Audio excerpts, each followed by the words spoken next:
আসসালামু আলাইকুম বন্ধুরা, আশা করি তোমরা সবাই ভালো আছো। আজকে আমি তোমাদের সাথে যে ভিডিওটি শেয়ার করতে যাচ্ছি সেটি হলো ক্লাস 8 ইংলিশ গ্রামার, অর্থাৎ class 8 English second paper unit 1 lesson 1 page 5।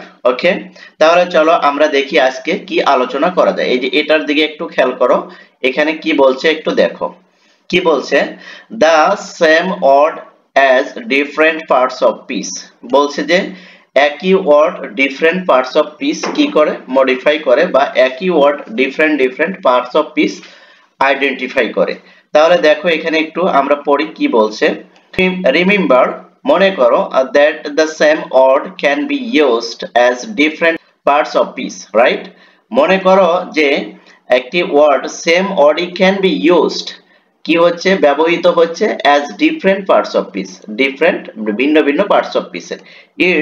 এটা ফাংশন কাজ করে ইন দ্য সেন্টেন্স, সেন্টেন্সের ভিতরে, will help you to determine the parts of speech. তোমাকে কি করবে? নির্ধারণ করতে সাহায্য করবে। এই যে ডিটারমাইন্ড মানে কি নির্ধারণ, রাইট? করতে, পার্টস অফ পিস নির্ধারণ করতে তোমাকে কি করবে? সাহায্য করবে। তারপর দেখো কি বলছে।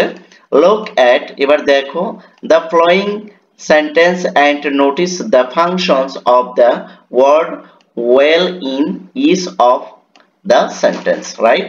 এবার তুমি কি করো যে look at the following sentence, এই সেন্টেন্স গুলো দেখো, and notice the functions, এবং এখানে কিভাবে ফাংশন করছে বা কাজ করছে সেটা একটু দেখো। আর সে ওয়ার্ডটা কি জানো? সে ওয়ার্ডটি হলো ওয়েল, রাইট?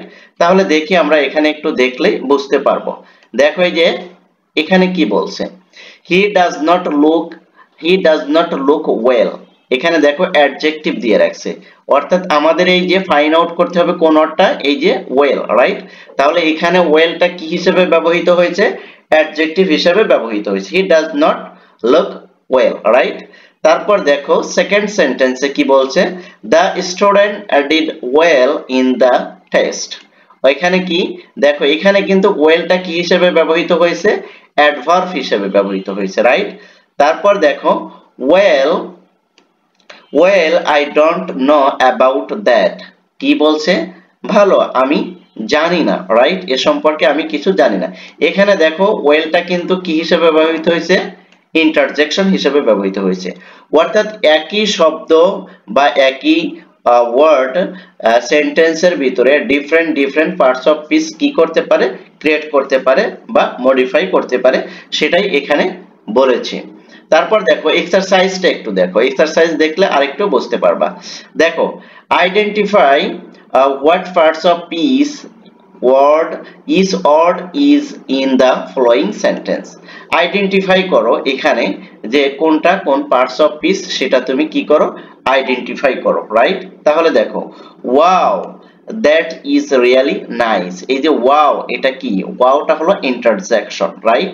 তারপর দেখো দ্বিতীয় সেন্টেন্সে কি বলছে, he seemed sorry as he apologises to us, right? বলছে যে কি সে আমাদের কাছে ক্ষমা চেয়ে খুবই কি দুঃখিত বোধ করছে, রাইট? এই যে অ্যাপোলজিস্ট এটা কি? এটা দেখো। তারপর দেখো mother wanted an answer. Mother wanted an answer, মা কি করছে? আনসার চাচ্ছে, but she did not get any reply, কিন্তু সে কোনো রিপ্লাই দিচ্ছিল না ফ্রম হার ডটার, তার ডটারের কাছ থেকে, রাইট? সে কোনো রিপ্লাই পাচ্ছিল না বা দিচ্ছিল না, পাচ্ছিল না, রাইট? তাহলে আশা করি তোমরা এটা কিন্তু এক্সারসাইজটা বুঝতে পেরেছো। এবার দেখো এই যে এখানে একটু খেয়াল করো, এখানে খেয়াল করলে আরেকটু ভালোভাবে বুঝতে পারবে। Read the song and gaze why it leave out on parts of piece. Share your idea with a partner. কি করো? তুমি এই এটার ভিতর থেকে, এই গানের ভিতর থেকে গানটা পড়ো এবং এটা গেস করো why it leaves out on parts of piece। এখানে কি কি পার্টস অফ পিস এসেছে বা এখানে আছে। Share your idea with your partner, আর এটা তুমি কি করবে? তোমার পার্টনারের সাথে শেয়ার করবে। তাহলে দেখো আমরা একটু পড়ি।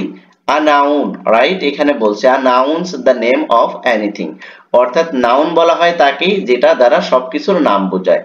ফর এক্সাম্পল যদি দেখি, দেখো এখানে স্কুল, গার্ডেন, তারপর টয় এবং সুইং, এগুলো সবগুলোই কি কোনো কিছুর নাম বোঝাচ্ছে, যার কারণে এগুলো কি, এগুলো হচ্ছে হলো নাউন।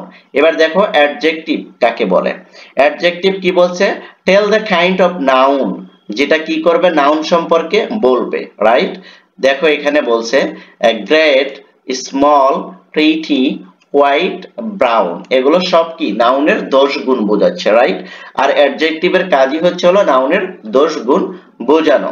তারপরে দেখো ভার্ব, ভার্ব কাকে বলে, টেল অফ সামথিং বিং ডান, কোনো কিছু করাকেই কি বলে, ভার্ব বলে। যেমন দেখো টু রিড, পড়ছে, রাইট, লেখছে, কাউন্ট, গণনা করছে, সিং, জাম্প অর রান, সবগুলোই কি কোনো না কোনো কিছু করছে, অর্থাৎ মুভিং করছে, অ্যাকশন করছে, যার কারণে এগুলো কি verb.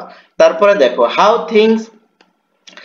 Things are done, the adverb tell, এবং কিভাবে অ্যাডভার্ব বলে, অ্যাডভার্ব কিভাবে হয় বা অ্যাডভার্ব কাকে বলে বা কিভাবে হয় এটা সম্পর্কে বলছে।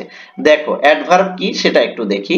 স্লোলি, তারপর কুইকলি, ব্যাডলি, ওয়েল। দেখো এই যে স্লোলি, স্লো মানে কি আস্তে, আর স্লোলি মানে কি আস্তে আস্তে, রাইট। এটা কি ভার্বকে মডিফাই করে। আর অ্যাডভার্বের কাজটা কি, অ্যাডভার্বের কাজটা হলো নাউন এবং প্রোনাউন বাদে বাকি সব পার্টস অফ স্পিচকে সে কি করতে পারে, মডিফাই করতে পারে, রাইট। তারপর দেখো এই যে কুইক মানে কি তাড়াতাড়ি, আর কুইকলি মানে কি খুব দ্রুততার সাথে, ব্যাড মানে খারাপ, আর ব্যাডলি মানে কি খুব বাজে ভাবে, ওয়েল মানে ভালো, রাইট। আশা করি তোমাদেরকে এটা আমি বোঝাতে পেরেছি। তারপর দেখো কনজাংশন, কনজাংশন মানে কি জয়েন করা, join the word or join the words together, ওই কি করা দুটি ওয়ার্ডকে একত্রে জয়েন করে দেওয়া বা দুটি সেন্টেন্সকে একত্রে জয়েন করে দেওয়া। এক্সাম্পল দেখো ম্যান এন্ড উইমেন, মানুষ এবং মহিলা, উইন্ড অর ওয়েদার, এখানে এই যে দেখো অর এবং এন্ড, এটা কিন্তু কি কনজাংশন, রাইট। তারপর দেখো এখানে কি বলছে, এখানে বলছে preposition, the preposition stand before a noun. আর প্রিপজিশনের একটি কিন্তু থিওরি, সেটা হলো যে প্রিপজিশন অলওয়েজ কিসের পূর্বে বসে, নাউনের পূর্বে বসে, রাইট। দেখো as example in or through a door, এই যে দেখো ইন, তারপরে কি আবার এই যে এখানে কি এ, এটা কি, এটা একটা প্রিপজিশন হিসেবে ডোরের আগে পড়ছে। আশা করি তোমরা বুঝতে পেরেছো। তারপর দেখো ইন্টারজেকশন, ইন্টারজেকশন কি শোজ সারপ্রাইজ, ইন্টারজেকশনটাই হচ্ছিল সারপ্রাইজ, অর্থাৎ আমরা আশ্চর্যজনক ভাবে কোনো কিছু দেখলে বা কোনো কিছু শুনলে আমরা যদি ব্যাডলি বা স্যাডলি অথবা গুডলি যদি আমরা এক্সপ্রেশন দেই, সেটাই ইন্টারজেকশন। যেমন এখানে বলছে এক্সাম্পলে oh how pretty, ah how wise, right. এগুলো সবগুলোই কি ইন্টারজেকশন। তবে একটা জিনিস তুমি মনে রাখবা, সেটা হলো যে ইন্টারজেকশন যখনই শব্দটা হবে তখনই কিন্তু তার শেষে কিন্তু একটা এক্সক্লামেটরি মার্ক বলা হয় এটাকে, আর কি আমরা যখন সেন্টেন্স পড়েছিলাম তখন আমরা শিখেছিলাম যে এক্সক্লামেটরি মার্ক বলা হয়, রাইট। এই এক্সক্লামেটরি এটা যদি থাকে তাহলে বুঝে নিবে যে এটা না কি বলে পার্টস অফ স্পিচে এটা ইন্টারজেকশন হিসেবে ব্যবহৃত হয়েছে। আশা করি তোমাদের বিষয়টা আমি বোঝাতে পেরেছি। তারপরেও যদি তোমাদের কাছে যদি কোনো যদি থাকে মানে যে কোথাও যদি বোঝা যদি অসুবিধা হয়, তাহলে অবশ্যই আমাকে কমেন্ট সেকশনে জানাবে, আমি তোমাদের কমেন্টসের রিপ্লাই দেব। থ্যাংক ইউ সো মাচ, আল্লাহ হাফেজ।